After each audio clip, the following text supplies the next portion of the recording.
Hello, good morning dears, very very good morning.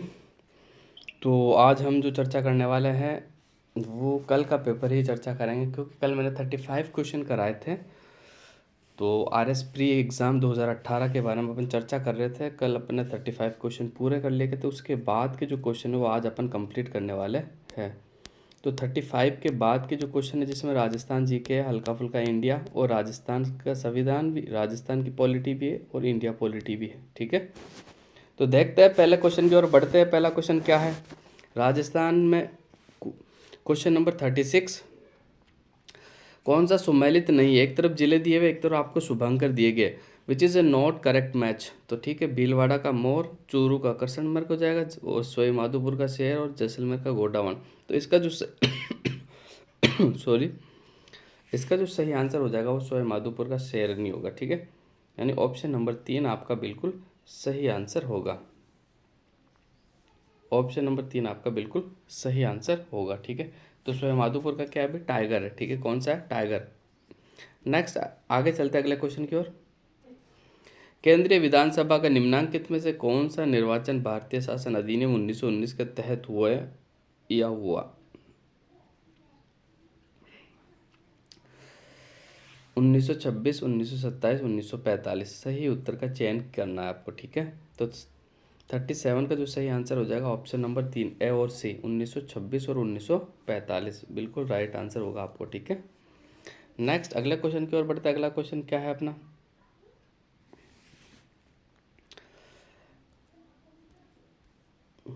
Gandhian constitution for free India किसने लिखी थी? तो ये बुक है जो किसने लिखी थी आपको बताना है।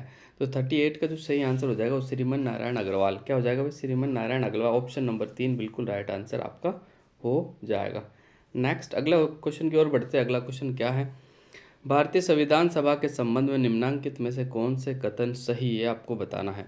तो 39 का अपन देखते हैं कौन सा कथन सही है। 4 कथन आपको दिए हुए, फिर कूट देखना है आपको, है ना। ये वयस्क मताधिकार पर आधारित नहीं थी, ये प्रत्यक्ष निर्वाचन का परिणाम थी, यह बहुदलीय संरचना नहीं थी, ये कोई कई समितियों के माध्यम से कार्यरत थी। तो 39 का जो सही आंसर हो जाएगा वो ऑप्शन नंबर 1 होगा, ए और डी। ठीक है, ए और डी सही आंसर हो जाएगा। ये वयस्क मताधिकार पर आधारित नहीं थी और ये कई समितियों के माध्यम से कार्यरत थी। ठीक है, नेक्स्ट अगले क्वेश्चन की ओर बढ़ते हैं। अगला क्वेश्चन क्या है?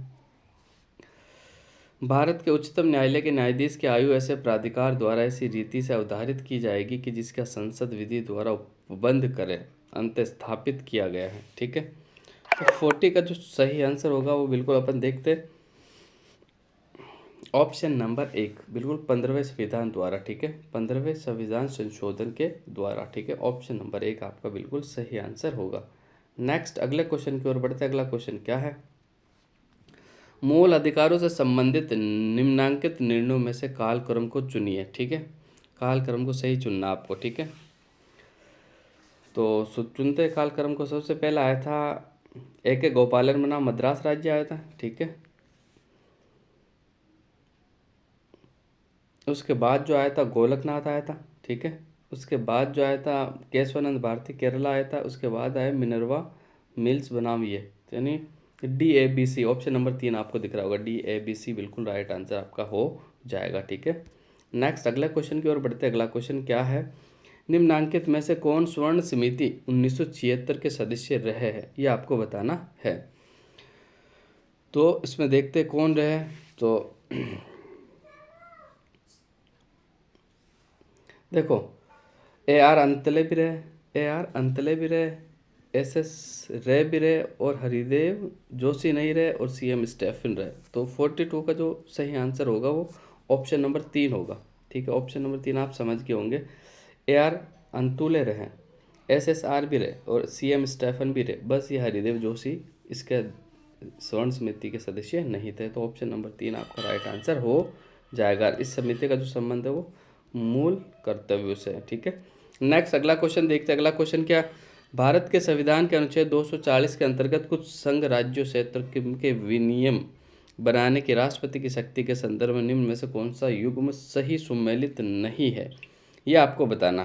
तो ऑप्शन नंबर 3 सही सुमेलित नहीं है, बाकी सारे सुमेलित है। ठीक है, 241 गे यानी पुडुचेरी ये वाला सुमेलित नहीं है, बाकी फर्स्ट वाला सुमेलित है, सेकंड भी सुमेलित है और थर्ड फोर्थ भी सुमेलित है अपना। तो इसका जो सही आंसर हो जाएगा कौन सा सुमेलित नहीं, तो ऑप्शन नंबर 3 में जो 240 गैल लिख रखा है, ठीक है, ये बिल्कुल पुडुचेरी वाला सुमेलित नहीं है। नेक्स्ट अगले क्वेश्चन की ओर बढ़ते हैं। अगला क्वेश्चन क्या है, निम्नांकित में से कौन सी तारीख को भारत के राष्ट्रपति ने अपनी शक्तियों का प्रयोग करते हुए उद्घोषणा द्वारा ये घोषणा की कि गंभीर आपात विद्यमान है जिसके कारण आंतरिक अशांति से भारत की सुरक्षा को गंभीर खतरा है।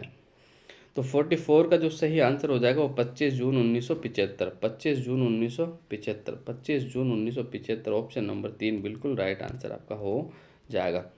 नेक्स्ट अगला क्वेश्चन की ओर बढ़ते हैं। अगला क्वेश्चन क्या है, भारतीय संविधान के अनुच्छेद 87 के अंतर्गत भारत का राष्ट्रपति अभिभाषण देता है, भारत का राष्ट्रपति अभिभाषण देता है। तो 45 का जो सही आंसर हो जाएगा वो एक साथ संवैध संसद दोनों सदनों के अंदर, ठीक है, एक साथ संवैध सदन दोनों सदनों में, ठीक है, यानी both houses parliament assembled together.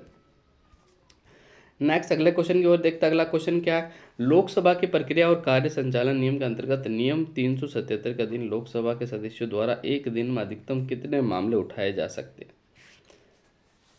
तो 46 का जो सही आंसर हो जाएगा आपका बिल्कुल अपन देखते हैं तो ऑप्शन नंबर 2 जो है बिल्कुल राइट आंसर होगा 20। कितने भाई, कितने मामले उठाए जा सकते हैं, 20, ठीक है। नेक्स्ट अगला क्वेश्चन की ओर देखते हैं, निम्नांकित में से कौन सी भारतीय संसद की वित्तीय समितियां है। तो 47 को देखते हैं, नीचे फिर कूट भी दिया हुआ, प्राक्कलन समिति, लोक लेखा समिति, लोक उपक्रम समिति, संसद सदस्यों के वेतन और भत्तों संबंधी संयुक्त समिति। तो 47 का नीचे कूट देखते हैं, कूट कौन कौन से दिए हुए, कौन सा सही होगा। तो 47 में जो होगा देखो, प्राक्कलन समिति भी होगा, लोक लेखा समिति भी होगा, लोक उपक्रम समिति भी होगा, लेकिन डी वाला नहीं होगा, सदस्य संसद सदस्य को वेतन भत्तों वाली समिति। इसका जो सही आंसर हो जाएगा ABC, ठीक है, ABC, ऑप्शन नंबर 3 आपका राइट आंसर हो जाएगा। नेक्स्ट अगले क्वेश्चन की ओर देखते हैं। अगला क्वेश्चन क्या है, भारत के नियंत्रक एवं महालेखा परीक्षक को उसके पद से हटाए जाने की प्रक्रिया निम्नांकित में से किसके समान है, ये आपको बताना है, ठीक है, ये आपको बताना है। तो 48 का अपन देखते हैं, 48 का ऑप्शन नंबर 3 आपका बिल्कुल राइट आंसर होगा, उच्चतम न्यायालय का न्यायाधीश, जज ऑफ सुप्रीम कोर्ट, जज of supreme court, option number 3 आपका बिल्कुल राइट आंसर हो जाएगा। नेक्स्ट अगले क्वेश्चन की ओर बढ़ते हैं। अगला क्वेश्चन क्या है, केंद्रीय सतर्कता आयोग की स्थापना किसकी अनुशंसा पर की गई थी, ठीक है। तो केंद्रीय सतर्कता आयोग की जो स्थापना की गई थी वो संथानम समिति की अनुशंसा पर की गई थी, संथानम समिति, ठीक है, ऑप्शन नंबर 3 आपका बिल्कुल सही आंसर होगा। नेक्स्ट अगले क्वेश्चन की ओर बढ़ते हैं। अगला क्वेश्चन क्या है, तो क्वेश्चन नंबर 50, जनहित याचिका की अवधारणा की शुरुआत किस देश में हुई थी, ये आपको बताना है। तो इसका जो सही आंसर हो जाएगा ऑप्शन नंबर 2, संयुक्त राज्य अमेरिका, यानी United state of America, option number 2 आपका बिल्कुल राइट आंसर हो जाएगा। नेक्स्ट देखते हैं अगला क्वेश्चन क्या है अपना, निम्नांकित में से कौन सी शब्दावली सूचना का अधिकार अधिनियम 2005 की उद्देशिका में उल्लेखित है। तो 51 का जो सही आंसर हो जाएगा वो देखते, सूचना की पारदर्शिता, सूचना का प्रकटन, संसूचित नागरिकता, लोकतांत्रिक आदर्श की प्रभुता। तो ABCD ऑप्शन नंबर चारों ही सही हो जाएंगे। 51 का जो है चारों ऑप्शन बिल्कुल सही आंसर आपके हो जाएंगे, ठीक है। तो ऑप्शन नंबर डी बिल्कुल राइट हो जाएगा आपका, ठीक है। नेक्स्ट अगले क्वेश्चन की ओर बढ़ते हैं। अगला क्वेश्चन क्या है, एक तरफ आपको सूची दी हुई है, एक तरफ आपको बुक से दी हुई है, आपको सम्मिलित करना है, ठीक है। तो कूट थोड़ा छोटा कर लेते हैं, कूट और क्वेश्चन अपने को आसानी से दिख जाए। देखो सबसे पहले अतुल कोहली का जो संबंध है वो, अतुल कोहली का जो संबंध है वो the success of India's democracy, ठीक है, अतुल कोहली का संबंध हो गया इससे।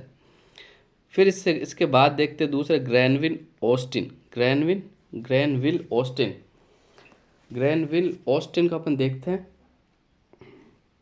तो इनका जो संबंध हो जाएगा वो working a democracy constitutional history of the Indian experience, option number 4 से मैच हो जाएगा, ठीक है। फिर बचा अपना पेंड्रल मून, पेंड्रल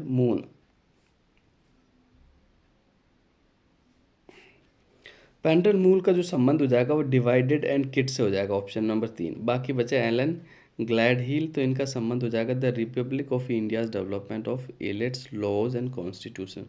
तो इसका जो सही आंसर हो जाएगा ऑप्शन नंबर 3 बिल्कुल राइट होगा। ऑप्शन नंबर 3 बिल्कुल राइट आंसर होगा। नेक्स्ट अगले क्वेश्चन की ओर बढ़ते हैं। अगला क्वेश्चन क्या है अपना, भारत के संविधान के अनुच्छेद 368(2) के उपबंधों के तहत यदि कोई विधेयक भारत की संसद द्वारा पारित होने के पश्चात राजस्थान की विधानसभा के पास संकल्प द्वारा अनुसमर्थन के लिए आता है तो विधानसभा संकल्प पारित कर सकती है, विधानसभा संकल्प को अस्वीकार कर सकती है, ऐसे संकल्प में कोई संशोधन प्रस्तावित नहीं किया जा सकता। तो 53 का जो सही आंसर होगा कि ऑप्शन नंबर ए भी सही है, बी भी सही है और सी भी सही है। चारों ऑप्शन आपके बिल्कुल राइट हो, सॉरी तीनों ऑप्शन आपके राइट हो जाएंगे। ठीक है, ए भी सही, बी भी सही, सी भी सही है आपका। ठीक है, तीनों ही आपके बिल्कुल राइट आंसर है। नेक्स्ट अगला क्वेश्चन देखते हैं। अगला क्वेश्चन क्या है इसके बाद अगले क्वेश्चन में हम देखते ये रहा, निम्नलिखित में से कौन सा अधिनियम नियम और राजस्थान की ग्राम सभा की संयुक्त बैठकों का प्रावधान करता है। यहाँ से राजस्थान पॉलिटी स्टार्ट हो गई है और राजस्थान पॉलिटी भी बहुत अच्छी पूछी गई थी, जो कि सभी एग्जाम्स के लिए इंपॉर्टेंट है। तो आप जरूर इन्हें अपने नोट्स में ऐड करें, नोट्स लेकर आप जो कि पेन कॉपी लेकर जरूर बैठे, उनमें नोट्स जरूर बनाएं, क्योंकि ये हेल्पफुल नोट्स बनेंगे आपके लिए, बहुत ही हर एग्ज़ाम में आपके लिए बहुत फ़ायदेमंद साबित होंगे। तो 54 का देखते हैं क्या है। पहला ऑप्शन है राजस्थान पंचायत अधिनियम 1994, राजस्थान पंचायत अधिनियम 1996, राजस्थान पंचायती राज उपबंधों का अनुसूचित क्षेत्र में लागू होने का संबंध अधिनियम 1999 और राजस्थान पंचायती राज उपबंधों का अनुसूचित क्षेत्रों में लागू होने का संबंध नियम 2011। तो 54 का जो सही आंसर होगा ऑप्शन नंबर 4 होगा। ठीक है, ऑप्शन नंबर 4 आपका बिल्कुल राइट आंसर होगा। नेक्स्ट अगले क्वेश्चन की ओर देखते हैं। अगला क्वेश्चन क्या है, निम्नलिखित में से कौन से मुख्यमंत्री राजस्थान विधानसभा के नेता प्रतिपक्ष पद पर नहीं रहे, नेता प्रतिपक्ष पद पर नहीं रहे। तो इसका जो सही आंसर हो जाएगा वो देखते हैं 55 का अपन देखते हैं। तो 55 का ऑप्शन नंबर 2 होगा, नेता प्रतिपक्ष पर नहीं रहते, बी और सी। ठीक है, यानी आपके शिवचरण माथुर और अशोक गहलोत कभी भी नेता प्रतिपक्ष पर नहीं रहते, नेता प्रतिपक्ष पर नहीं रहते। नेक्स्ट अगला क्वेश्चन देखते हैं। अगला क्वेश्चन क्या है, निम्न में से किन पदाधिकारियों के खिलाफ शिकायत प्राप्त होने पर लोकायुक्त राजस्थान द्वारा जांच नहीं की जा सकती। तो देखते इसका कूट दिया हुआ है, सीधा क्वेश्चन है, सीधा क्वेश्चन है। तो इसका जो सही आंसर हो जाएगा 56 का अपन ऑप्शन नंबर 3 होगा, सरपंच और पंच। सरपंच और पंच बिल्कुल राइट आंसर आपका हो जाएगा। ठीक है, नेक्स्ट अगला क्वेश्चन देखते हैं, निम्नलिखित में से कौन से कथन राजस्थान राज्य मानव अधिकार आयोग के संबंध में सही है। तो इसका गठन राजस्थान सरकार की 18 जनवरी 1999 का अधिसूचना द्वारा हुआ। यह आदेश मार्च 2000 को क्रियाशील हुआ और मानव अधिकार संरक्षण संशोधन अधिनियम 2006 के अनुसार आयोग में एक अध्यक्ष और 3 सदस्यों का प्रावधान किया गया। इसके एक भूतपूर्व अध्यक्षों में एक उच्चतम न्यायालय के सेवानिवृत्त न्यायाधीश रहे हैं। तो देखते हैं 57 का जो सही आंसर हो जाएगा वो बिल्कुल ऑप्शन नंबर 2 होगा भाई। ठीक है, ए बी डी कथन सही है अपना, ए भी सही है, बी भी सही है और डी सही है। ठीक है, नेक्स्ट अगले क्वेश्चन की ओर बढ़ते हैं। अगला क्वेश्चन क्या है, उच्चतम न्यायालय में निम्नलिखित न्यायाधीशों में कौन राजस्थान उच्च न्यायालय के न्यायाधीश नहीं रहे, ये आपको बताना है। तो 58 का जो सही आंसर हो जाएगा वो हो जाएगा न्यायमूर्ति आर सी लाहौटी, न्यायमूर्ति R C Lahoti. Option number आपका 4 बिल्कुल सही आंसर होगा। निम्न में से कौन राजस्थान विधानसभा के प्रोटेम अध्यक्ष और देखो इंग्लिश में देख रहे दो जगह अध्यक्ष लिखा है, एक तो प्रोटेम स्पीकर और स्पीकर। हाँ अच्छा, प्रोटेम अध्यक्ष और अध्यक्ष और उपाध्यक्ष रहे हैं। तो 59 का जो सही आंसर हो जाएगा अपना वो पूनम चंद बिश्नोई। कौन है, पूनम चंद बिश्नोई। ऑप्शन नंबर आपका जो 1 वाला है वो बिल्कुल राइट आंसर हो जाएगा। नेक्स्ट अगले क्वेश्चन की ओर बढ़ते हैं। अगला क्वेश्चन क्या है, राजस्थान विधानसभा में लोक महत्व के किसी भी विषय पर स्थगन प्रस्ताव की प्रक्रिया के नियम के संबंध में निम्न में से कौन से कथन सही है, ये आपको बताना। तो 60 का जो सही आंसर हो जाएगा ऑप्शन नंबर 3 होगा भाई, ए सी डी। कौन सा होगा, ए सी डी। ठीक है, ए सी डी बिल्कुल राइट आंसर आपका हो जाएगा। नेक्स्ट अगले क्वेश्चन की ओर बढ़ते हैं। अगला क्वेश्चन क्या है, किसी विधेयक पर संवैधानिक उपबंध के तहत राज्यपाल की सिफारिश अपेक्षित थी, किंतु बिना राज्यपाल की सिफारिश उसे राजस्थान विधानसभा में पूर्व स्थापित किया गया है, तो उसने पारित करके राज्यपाल को भेज दिया। अब जहाँ राज्य तो ऑप्शन नंबर 1 है, अब जहाँ राज्यपाल अनुमति देता है वहाँ अधिनियम अविधिमान्य नहीं होगा। राज्यपाल संवैधानिक प्रावधानों के अतिक्रमण के आधार पर अनुमति देने से इनकार कर सकता है। राज्यपाल ऐसे व्यक्ति को राष्ट्रपति की अनुमति के लिए भेज सकता है और यदि राज्यपाल राष्ट्रपति की अनुमति दे तो न्यायालय संवैधानिक उपबंधों के आधार पर उसे असंवैधानिक घोषित कर सकता है। तो 61 का जो सही आंसर हो जाएगा वो ऑप्शन नंबर 1 बिल्कुल राइट आंसर होगा आपका, ठीक है। ऑप्शन नंबर 1 है जो बिल्कुल राइट आंसर होगा। नेक्स्ट अगले क्वेश्चन की ओर बढ़ते हैं। अगला क्वेश्चन क्या है, किसे जीएसटी के दायरे के अंदर रखा गया है? तो 62 का जो सही आंसर हो जाएगा वो ऑप्शन नंबर 4 घी, ऑप्शन नंबर 4 घी, ठीक है। नेक्स्ट अगला क्वेश्चन देखते हैं अपन। किसने भारत में वर्ष 2016 से 21 के अंतर्गत ±2% की सैन्य स्तर के साथ 4% की मुद्रास्फीति का लक्ष्य निश्चित किया है? तो 63 का सही आंसर जो होगा बिल्कुल वो होगा ऑप्शन नंबर 2 भारत सरकार। नेक्स्ट अगला क्वेश्चन देखते हैं। वर्ष 2016-17 के दौरान भारत में विदेशी प्रत्यक्ष विनियोग इक्विटी अंतर्प्रवाह के योगदान के संदर्भ में निम्न में से कौन सा देश शीर्ष पर रहा? तो 64 का जो सही आंसर हो जाएगा ऑप्शन नंबर 1 होगा मॉरिशस, ठीक है। नेक्स्ट अगला क्वेश्चन देखते हैं। कंपनियों की प्रौद्योगिकी की मदद से कारोबारी प्रक्रिया की पुनर्रचना क्यों करती है? तो 65 का जो सही आंसर हो जाएगा अपना वो ऑप्शन नंबर 4 ये सभी, ठीक है। ये सभी आंसर हो जाएंगे आपके, ठीक है। इसके बाद देखते हैं अपन 65 हो गया ना अपना। 65 के बाद अगले क्वेश्चन की ओर बढ़ते हैं। तो अगला क्वेश्चन देखते हैं अपन क्या है, कहाँ तक है अपना मामला, पहले से अपन चेक कर लेते हैं।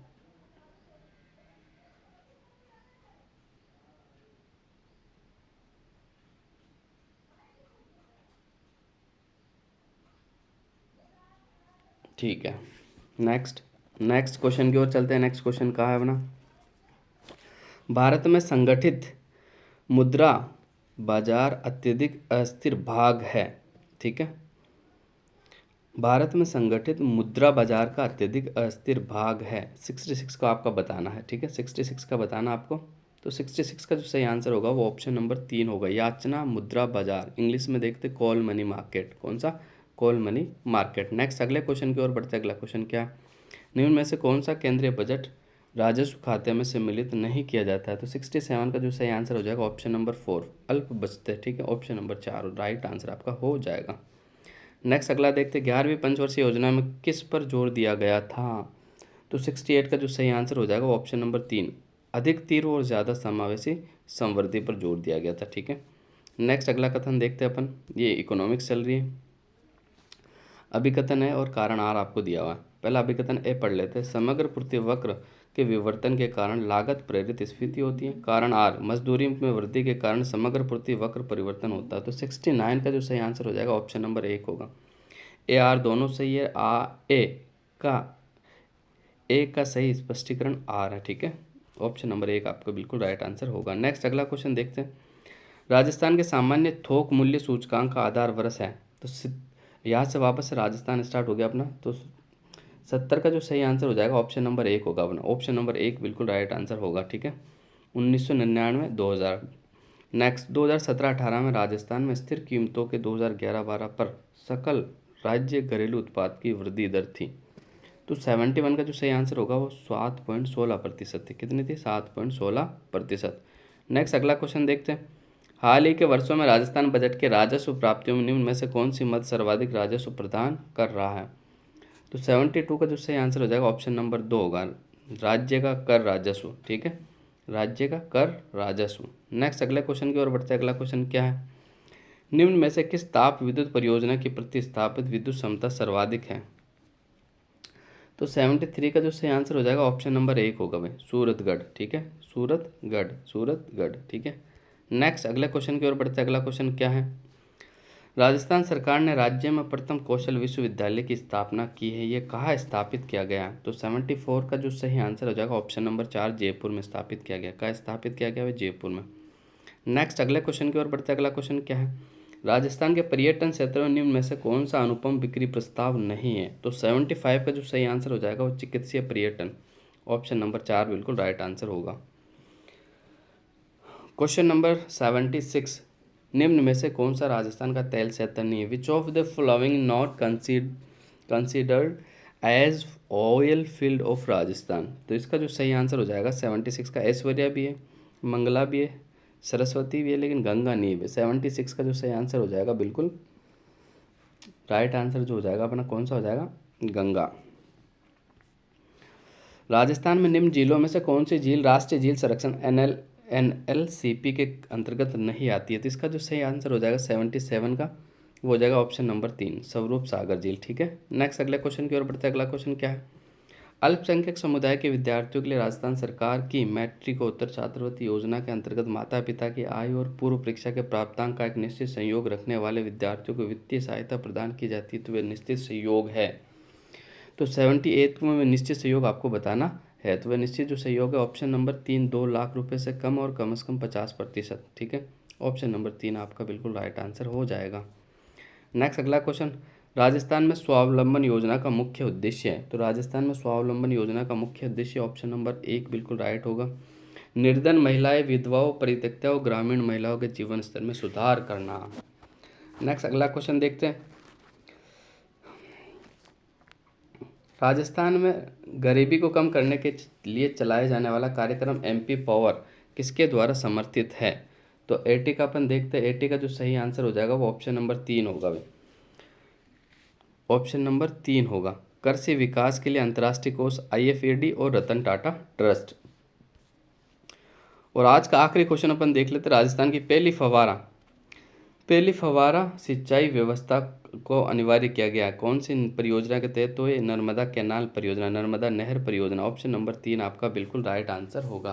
तो इसके बाद जो साइंस के क्वेश्चन और मैथ रीजनिंग वगैरह स्टार्ट होगी, तो यही से GK जो खत्म हो जाता है। तो आज का सेशन यही समाप्त करते हैं। अगला पेपर जो कि एग्रीकल्चर ऑफिसर का बहुत शानदार पेपर है, जो कि ऑनलाइन लिया गया था, बहुत ही अच्छे क्वेश्चन है। उस सेशन को मैं लेकर आपसे कल वापस रूबरू होऊंगा। आज के लिए इतना ही, धन्यवाद।